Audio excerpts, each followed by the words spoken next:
Alright, hi YouTube. So this is day 1 of season 10. I have just been blasting for 20 hours straight here on my druid. I had a lot of fun. We are Paragon 217 on hardcore total self-found so far. I have completed pretty much everything there is in this game, featuring T4 Lilith. And well, I have a little FAQ video here, so I just want to go through a bunch of topics that came up during the stream and all of the questions that kind of keep coming back basically. So let's just jump right into it. I'm going to try to keep it as concise as possible to not waste anyone's time, and I still have some blasting to do myself here, so we're still on stream actually as I'm recording this. Let's talk about leveling real quick. What is the best leveling strategy? TLDR, Vessel of Hater campaign on normal, you rush through it. That is the fastest, but it's also the most boring, and also you kind of miss out on all of the season start fun, so I don't really recommend that. What I did was mostly Helltide, a bit of Nightmare Dungeons, and maybe an Undercity or so when you had like the XP attribute, or for example the XP sigils. So that is kind of nice. And then at level 50 you go Strongholds. You can do this on normal, then you just get like a bunch of XP going through all of the strongholds, and you boom 60. That took me roughly 3.5 hours on a druid. Then Chaos Rifts. So I hear from a lot of people they have a lot of trouble with that, especially early on in the low levels. So if you're still leveling up, yeah, I also skipped them right at the start, and then I came back later when I was really strong with like a bunch of aspects and so on, or maybe just lower the difficulty, 1 for example, so that you have an easier time just blasting through everything. Chaos Rifts definitely look like they are tuned to be at least the next difficulty basically. But you can also just like farm whatever you're farming and leave them aside. You don't really have to do them for anything until you're stronger. Infernal Compasses. So that kind of goes into the leveling. There are these fleeting compasses now. You can get them pre-60 and only use them pre-60 as well. They have 4 waves. They felt pretty good for leveling as well. If you get them, I would run them. Later on in like Torment, you do get a lot fewer Infernal Compasses, but there are free goodies from like the season journey and a bunch of stuff like that. So it's not like really hard to get them. I've been running plenty, and I still have like, yeah, a bunch, like a dozen or so lying around here. And I've probably cleared a dozen or so as well. So they kind of do come in slowly, and you can also share them in groups, for example. Then you have plenty of runs to do, and you really want to do those because compasses are important for farming your chaos armors. Then what to do after 60? Well, first thing first is you go into Torment 1. Since we now get Artificer Stones while leveling, you will have probably like 20, 30, maybe 50 pit runs available just when you ding level 60. So you go straight into the pit, get your first glyphs, unlock Torment 1, maybe even straight to Torment 2. That's actually what I've done with my Polarized Druid here. I just went straight to Torment 2 and didn't do any break basically. And then I was kind of like farming Torment 2 a little bit. So after doing like a little bit of glyph leveling, I went into Helltides. That was pretty juicy just to get like some gear, gambled my first 750 loot, my first 800 items, maybe like some core uniques, something like the Rotting Lightbringer. That is really important for Polarize. If you have an item like that, like a Hydra Sword with Ophidian Iris, for example, you want to try to gamble on that slot so that you can try to get this unique. And then you kind of just start doing all of the endgame stuff, you know, a variety. Go from pits to Helltides to maybe some Nightmare Dungeons and so on. You can kind of like jump between whatever you want to do at that point. Season Rep. Turns out this is a bit slower than normal, but not really that hard to finish. I have done this like hours ago already. I have my Spark. You do get a lot kind of like passively, but it seems like, for example, grinding the pit, there's not that much season rep. You kind of want to do the seasonal stuff. So Chaos Rifts, Infernal Compasses, this seems to be like the best way to get season rep, or like Helltides, where you have these Chaos Rifts as well. So this is kind of like how I do this. You have to do season rep as well to unlock your powers. So you don't get the blue, yellow and legendary powers here if you don't do the season reputation. There's like a little quest line as well where you could do Bartuk as like a quest boss and so on. So you kind of want to do that. And the unique powers, well, they come from Bartuk himself once you are in Torment. So it seems like every time you kill Bartuk, you get one of the unique powers, and basically you do 4 kills, you get all of them, and that's about it. So this was very easy to get here. Now Chaos Armor, they also unlock in Torment 1 with farming like Torment difficulties. You can get Ancestrals only basically. I did encounter a bug where I found 750 item power ancestral chaos armor, so this is probably not intended, but it can happen, and just kind of be aware of that. But the best way to farm them is basically just doing Infernal Hordes as much as possible. Bartok from Torment 3 onwards seems to guarantee one drop, and I also frequently get like a double drop from Bartok in Infernal Hordes. So that is actually like a pretty good source. It seems like, for example, farming lair bosses is not that great. I have seen some from Whisperers, I've seen some from like random drops, even some gambled, but most of them really are from Infernal Hordes. And it can get pretty wild. So this has not happened to me, but someone linked me the screenshot here, for example. So it seems like maybe occasionally, like all of the drops from Bartok can get converted to chaos, if that is like, if there's like an accurate screenshot here. But that could be pretty wild as well. And this is kind of like where you go for this.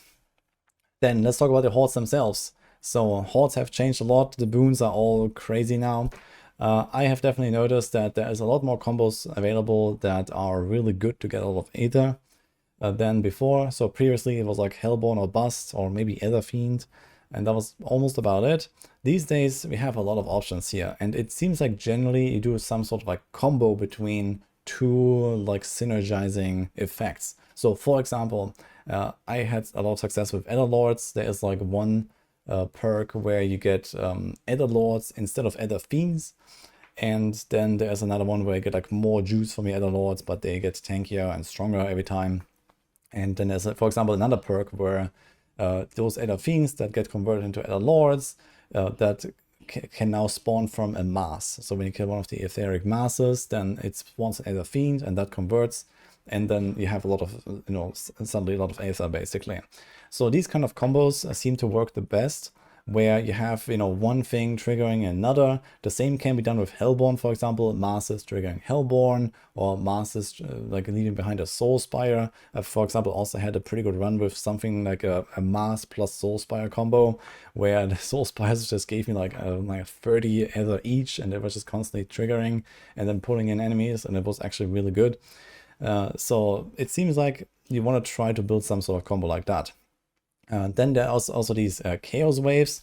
So far I'm not that impressed, especially if you get them very early and you're trying to actually build up some combo, but they generally seem to give you between like 100 to 200 Ether at least by themselves. So it kind of comes down to, do you expect that you will get more throughout all of the waves, basically taking a normal perk versus going into the chaos wave. So very often I have like one chaos wave right at the start of the run, for example. And sometimes I skip that, but then I have another chaos wave right at the end, and if I feel like my typical wave does not compete with something like 200 Ether, for example, then I would go into the chaos wave. So this is kind of like how I choose between that, and yeah, it's still kind of like a work in progress, figuring out what are the best boons, but this is at least what I can share here so far. Then we also have the goblin waves. So these are absolutely crazy. They're basically like the jackpot. So if you get that, then this kind of makes up for getting a bunch of bad runs all in a row, basically. So goblin waves, you can get something like 2, maybe really like optimized on like a lightning spear sword, maybe 3,000 plus Ether or so on one wave. It's absolutely ridiculous. Even on my druid, just like running around, I was able to get like 1,500 on one wave. I did like a 3,000 Ether run earlier, for example, with one goblin wave, and then just a good bunch of other like synergies basically with Ether Lords. So it can get pretty wild here. So this is pretty rare, but very good. And the good thing is also Infernal Hordes don't have diminishing returns anymore. So in the past, for example, when you came in with like 1,500 Ether to the chest, you would not get double the amount of rewards from 750, for example. But these days you do. So it actually scales up linearly. And this means that these insanely juicy runs, when they happen, are definitely making up for the bad runs as well. You just need to make sure that you get to 666 Ether every time, so that you can do Bartok. You always want to do Bartok when you can, and you always want to open the big chest afterwards if you can as well. Now, lastly, how to farm. So I keep getting these questions here. Legendaries, mostly farm pit and then gamble with obols. So that's kind of like the main strategy. You can try a bit of bartering. You do get random stuff here and there, hell tides and whatnot. But realistically, you kind of target the few slots that are still legendary these days. Most builds have like 7 uniques anyway or so, but gambling is kind of the way to do this. Uniques, well, this is mostly lair bosses, so you have to go and farm those. But again, many of them are replaced with chaos armor these days, I guess. And this means you go into hordes. So you want to do mostly the hordes for that. These chaos armors are also account bound, so you definitely want to grind that stuff out as much as you can. So compared to typical seasons, we don't stand just in the Belial room non-stop and use dude mats in order to get our gear. Of course, maybe you want to get the mythics, but in some cases, chaos armor is actually better than a mythic, or at least it's close, so that there's like a very small gap between having a mythic or not having a mythic, which is kind of nice in this season. For the boss mats, so one thing to note is that Titan tributes no longer drop from bosses themselves, or from the lairs. So now you have to get Titan tributes, well, yourself. So basically, this is mostly pit grinding. This is where most of these come from. Once you level up your glyphs and your paragons, you will start getting these Titan tributes, but there's no like infinite sustain anymore by doing Titan tributes and then doing the bosses and repeat. So this cycle is kind of broken now. So we definitely have fewer boss mats, and this means that you might also want to go out of your way to actually target farm these specific boss mats. So each of them can be traced to a certain activity. Living Steel is Helltide, for example.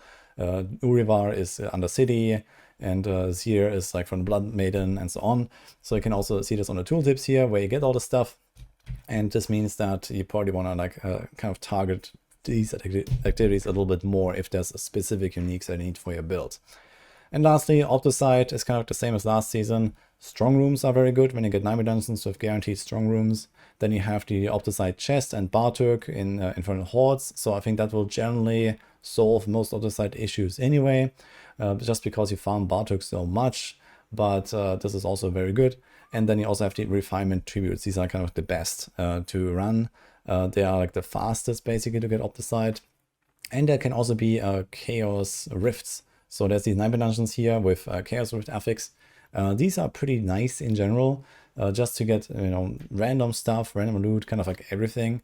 And they can also have like obols, they can have Opticide. I did one of those rifts in one dungeon and I got like 1500 Opticide in 10 seconds. So that was kind of nice. And this is also worth running for sure. So whenever I get these, at least when I see like a Whisper pop up, for example, I would go do a Nightmare Dungeon there, or here and there, just go do a little session or so. And yeah, this is kind of what I got here for now for Season 10. Obviously, this is just like work in progress as we figure stuff out. Not everything here was on the PTR. They did a lot of like last minute tweaks, undocumented changes, and so on. So I'm going to keep you guys updated with whatever I find. This is just, you know, what I want to get out for now.